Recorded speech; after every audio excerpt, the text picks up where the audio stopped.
for the continued surge. The federal staffing resources that we received over the past 2 weeks have been a tremendous help.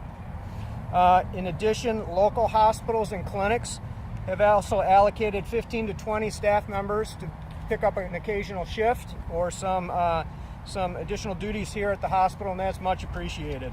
But we continue to have a gap to meet the demand, and we're operating under crisis standards of care staffing levels.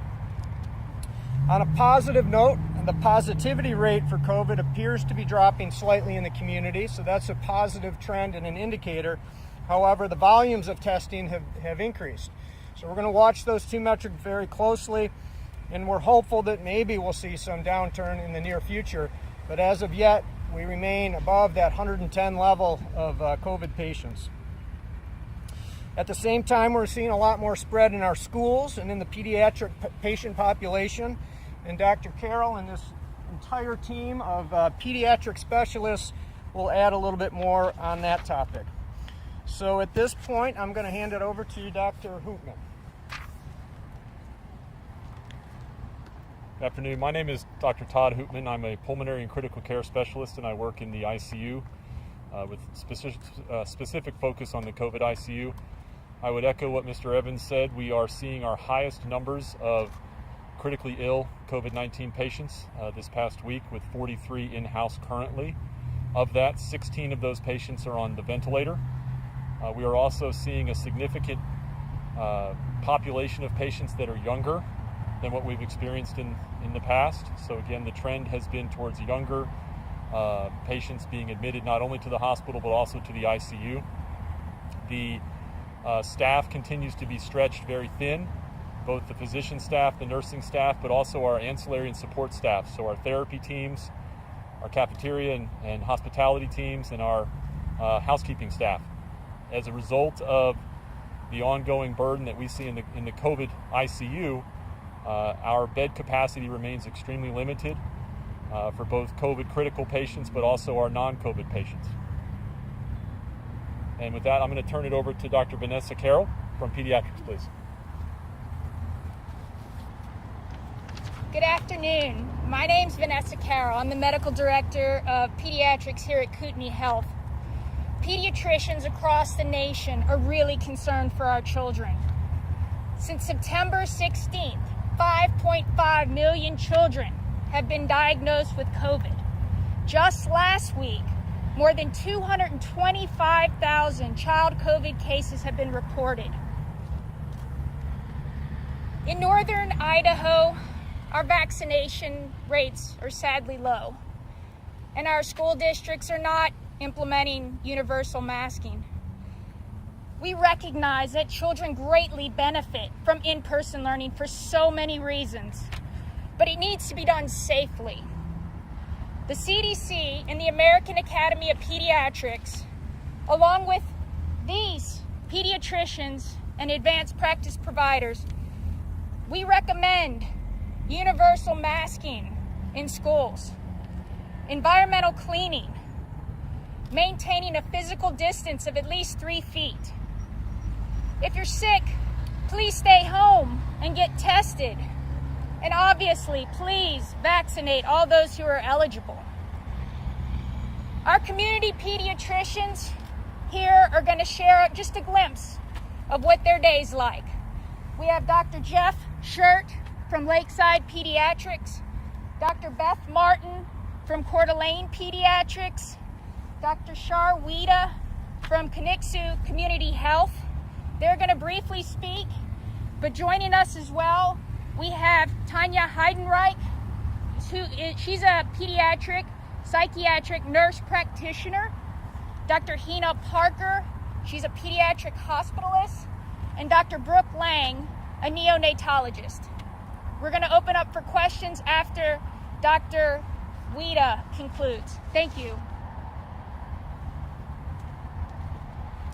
Hi, my name is Dr. Jeff Shirts. I'm a pediatrician at Lakeside Pediatrics, here representing the community pediatricians to talk about our experiences with COVID. Currently in our clinic, we have had a 200% increase in the number of COVID positive patients in just our clinic alone. Those have ranged from mild illness to pretty severe illness. We have had patients admitted as young as a few weeks old, all the way up to teenagers with severe symptoms. COVID is definitely hitting our population hard, especially now that school started. Echoing what Dr. Carroll said, without mask mandates, without students wearing masks, that risk of transmitting COVID increases exponentially, especially in our older high school students. So we definitely recommend masking as a way to prevent COVID in our school-aged kids. We're not only worried about COVID in terms of the acute illness, but also everything else that happens around COVID. You know, when a child is diagnosed with COVID, you know, there's the stress for them of knowing that they've been positive, the stress of the family having to take care of them, and also the need for quarantine in different populations. You know, that puts an undue burden on those children at home. At school, as we've seen with St. Mary's School District recently and other school districts in the area, the closure of schools has a negative impact on the children's health, and Dr. Martin's going to talk a little bit more about that. You know, this is something that is definitely hitting our population hard, and we want to look out for the best interest of our children in the community. That's why we do recommend masking at school and vaccination for those who are eligible. Thank you.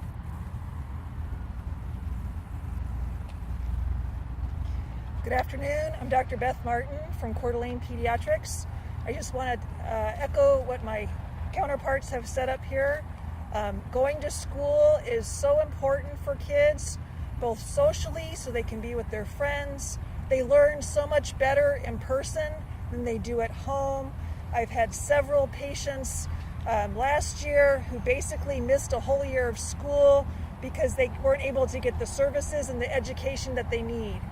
Kids also get services outside of simple education to include occupational therapy, speech therapy, physical therapy, therapies for autism, and when they miss these therapies, they don't develop and get to their highest level of potential for their education.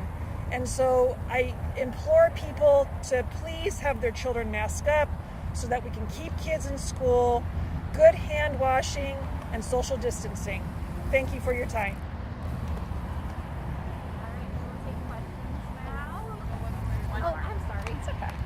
Hi, I'm Dr. Wida, and I'm the Chief Medical Officer and Pediatrician at Kootenai Community Health, which is up in the Boundary and Bonner counties. And you know, I love being a pediatrician. I think it's not only fun just taking care of kids when they're sick, but a huge part is helping to teach kids and parents about how to keep their children safe. In this pandemic especially, there's been so many myths and misconceptions about vaccines, about masks, about COVID in general. And the biggest, you know, I want to echo my partners here in the community that we want kids to be in school. We have to do it safely. When I think about vaccines, I think about the analogy of telling parents it's like putting a seatbelt on. It's this extra protection. We're talking about the layers of protection against the COVID pandemic. So like if you get in a car, you're putting your kids in the back seat, you know, you're getting them belted, put them in a car seat, you put your own seatbelt on, and you also make sure you're doing things carefully. And so the vaccine is safe, it's effective, it's the best way to protect our community right now. Not only getting your eligible kids, you know, of age who are vaccinated, but also getting the adults vaccinated to help protect our kids.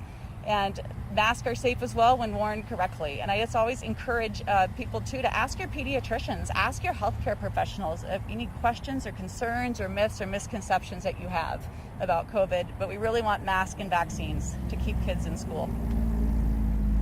Thank you.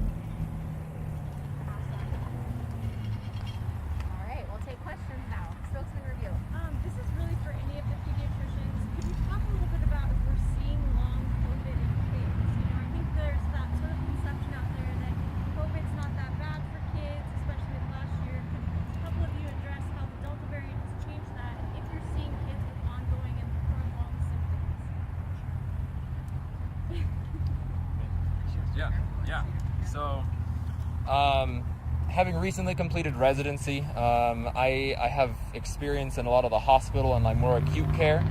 So, when it comes to severe symptoms, you know, there are kids who are being admitted currently, not only in our hospital, but hospitals around the country with severe symptoms, you know, needing ventilator support, needing other various modes of intensive care in order to treat them for their acute COVID symptoms. Thankfully, that is, you know, definitely in the minority, but these are preventable things that we know can be prevented through simple measures like masking and vaccination. On the topic of long COVID, I have taken care of kids over the past year who have had those symptoms of long COVID, right? They vary in severity depending on the person, but that cognitive kind of cloudiness that they described, the lack of energy, is definitely present in the pediatric population, just like we've seen in the adult population. And I just want Tanya Heidenreich to kind of piggyback on that, to speak to the mental implications that we're seeing as well. I'm Tanya Heidenreich. I'm a psychiatric nurse practitioner here at Kootenai in the inpatient youth acute unit. And tagging on to what my colleagues have said is we have to recognize that COVID is not just an illness, physical illness. There are definitely mental implications. We all know the tremendous strain that COVID has placed on adults as far as their social, physical, and mental well-being. This is amplified in children. They depend on us to protect them. They are our most vulnerable. These children are experiencing symptoms that are similar to trauma. They've gone under 18 months of a community in angst, getting conflicting information. They are made fun of if they wear a mask. They're made fun of if they don't wear a mask. They don't know who to believe.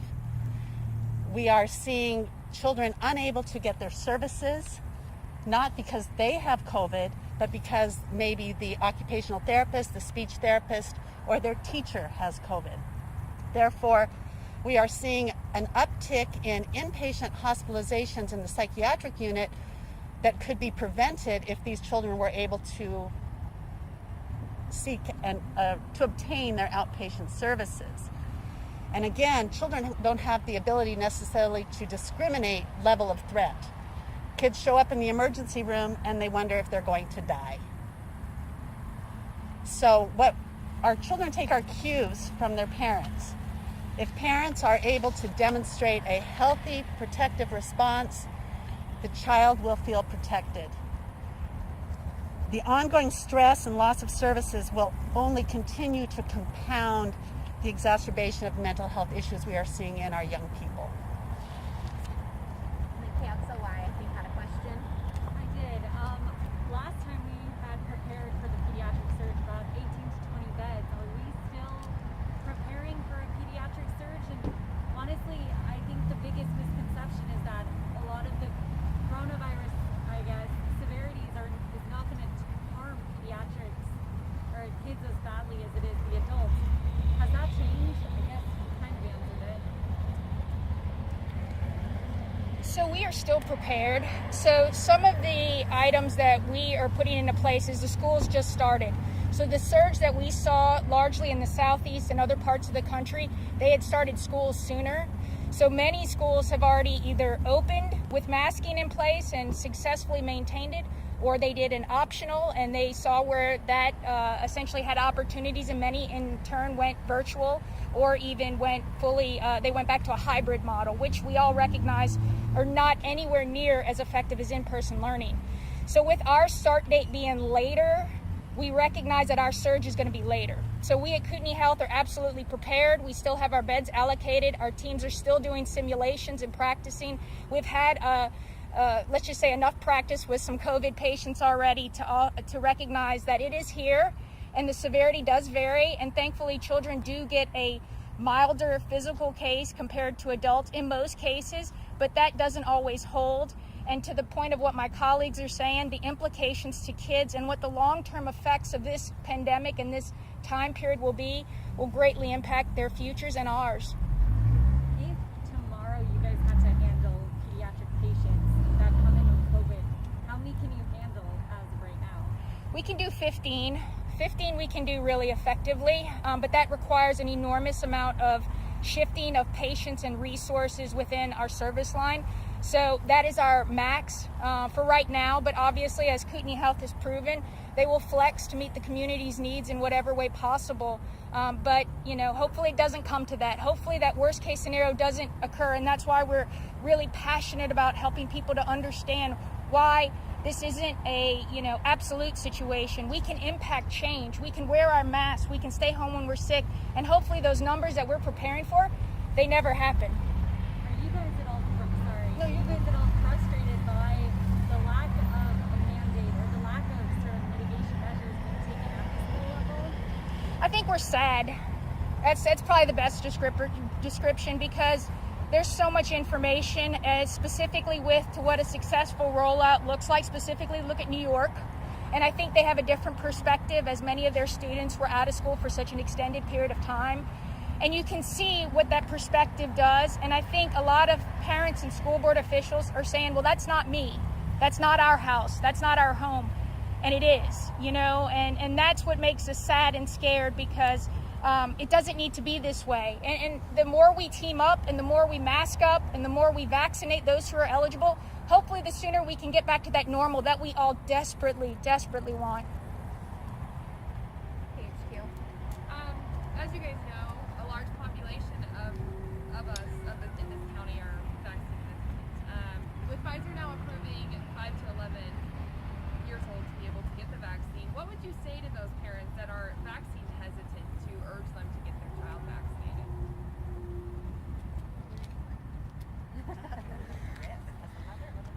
So, I'm Dr. Parker. I am one of the pediatric hospitalists here at Kootenai.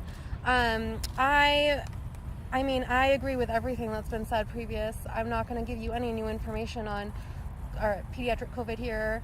But I will tell you, as a mother of 3 very young children who aren't eligible for the vaccine, and the 5 to 11, the data has come out, but it hasn't actually been approved yet. We're still waiting on that. I live with a very high level of anxiety every single day that my daughter goes to school, my other 2 go to daycare. And I think for anyone who has vaccine hesitancy, as physicians, we understand that comes from a place where they want to do the best for their child, right? No one goes out thinking they want to do the worst thing for their child. But I ask those people to trust us, and to trust people like me who have my own children, that as soon as that vaccine is approved, we will be the first in line. I will Black Friday at 2 a.m. out of the side of the clinic and be ready, because these things aren't approved flippantly. There's a lot of data behind it. And really, that unvaccinated population right now, those young kids, those are the ones that we're going to see coming in droves, getting sick. Even if it's not sick enough to be admitted, it's sick enough to have to stay out of school, to have to get swabbed, which is traumatic for any little kid, right? To have parents take time off from work. So I think, as a mom of young children, I would implore anyone who has vaccine-eligible kids to get vaccinated, and to understand that as physicians, we are looking at all that data, and we are doing all of that for you, and to just trust us that we also want to do the best thing for your children. I guess another question on vaccines. Would you guys recommend a pregnant woman to get vaccinated? Hi, so I'm Dr. Brooke Lang. I'm a neonatologist, which means I'm an intensive care doctor that takes care of critically ill infants. And so in the perinatal world, what we are seeing right now is an increase nationally in preterm deliveries in mothers who have recently or currently having COVID-19 infection. And so yes, there's definitely a recommendation to vaccinate pregnant moms. One of the other reasons for that is that our infants, so we are seeing babies develop COVID infection, and we have admitted neonates into the hospital with COVID. The way that they're commonly getting the infection is through the same way as the general population, so through droplet and contact exposure. And what we're seeing there, and the reason that this is important, is that we know how to actually prevent this and protect them from that exposure. So one of the best ways to protect our babies is through something called passive immunity, because they are not able to get vaccinated, and they also have very immature immune systems. So they are our most medically fragile group in our community. And so what we actually see in this group is that if we can vaccinate moms, the babies then get some of that to cross over through the placenta, and they have some passive immunity that way. It also can cross over through the breast milk and protect them that way as well. The other thing that we need to do for passive immunity is to protect anybody that's around that baby, and the best way to do that is vaccinate them, and also do mask mandates as well. Okay, thank you. Would you guys say you're seeing a higher proportion of those pediatric cases end up in severe illness now? I didn't hear the question.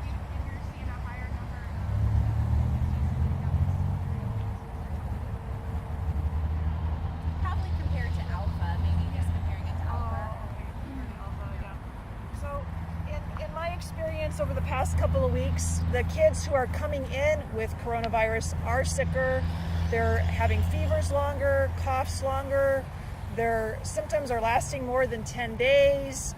They feel miserable, and they're having to miss a lot of school. So yes, I would say on the whole, it is more severe for the kids at this point. Yeah. And then I think the spokesman had a question.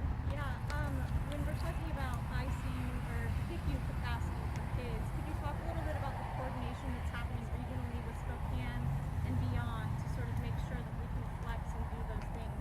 And I also am curious in terms of psychiatric inpatient beds for youth. I know that those are in really high demand across the state line, and I'm sure they are here. So I'm wondering if you could talk a little bit about that coordination as we go into fall and winter. Do you want to start with the psychiatric? Yeah, that's just pretty straightforward. The inpatient psychiatric beds were limited long before COVID. As you know, Spokane does not admit psychiatric patients under the age of 13, whereas Kootenai Health, we do have inpatient beds down to age 5, depending upon the situation. So we were already stressed as far as capacity and services.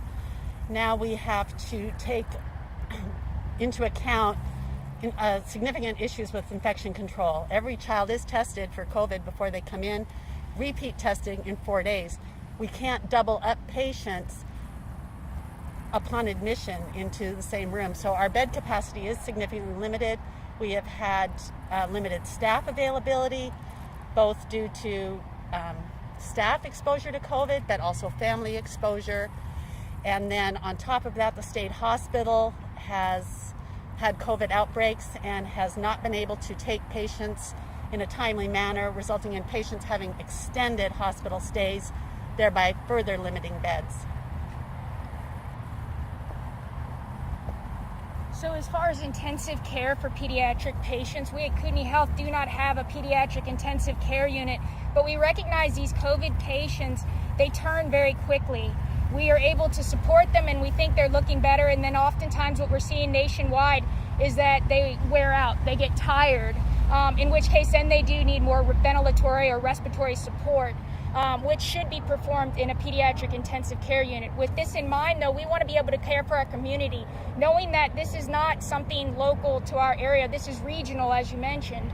With that in mind, we keep in frequent communication with many of the hospitals around the area. Specifically, we have a daily tracker of how many COVID patients are in the ICU at Sacred Heart and what their bed capacity is. So we are aware. We have already transferred patients that have maximized the care level at Kootenai Health, and thankfully our friends down the street accepted them and were able to kind of provide that higher level of care that our children need. So it's really a partnership. I can't say enough good stuff about this region and how children bring everyone together. Dr. Jeff, you mentioned the high school age being a priority. Why then, when they can get vaccinated over the 5 to 11-year-olds that we've sort of seen vulnerable? Yeah. So the reason for that is, I mean, all pediatric populations are vulnerable to this, right? Especially those who are not able to be vaccinated. The difference is that in elementary school, middle school kids, right, they don't travel in between classes quite as much, right? They're going to stay in that little classroom, and you can contain, any exposures to coronavirus that way. High school students, as we know, we've all been to high school, you do not stay in the same class. You are intermixing with 200-300 children at least a day, right? And teenagers are going to do what they want to do, right? They're going to follow their parents in terms of their thoughts on whether masks are important or not, and whether vaccination is important. So I think that they're a very vulnerable population that we can emphasize the importance of masking, the importance of vaccination in order to protect them. As we know nationally, just by the data, the high school students are more at risk for having severe disease. One of the biggest concerns is inflammation of the heart, which I know is a concern for many parents with vaccination, but that rate is 10 times higher if they were to get COVID rather than vaccination. And the vaccine, it is usually fairly self-limited and easily treated, whereas if they get it with COVID, there is a much higher risk of severe complications with that.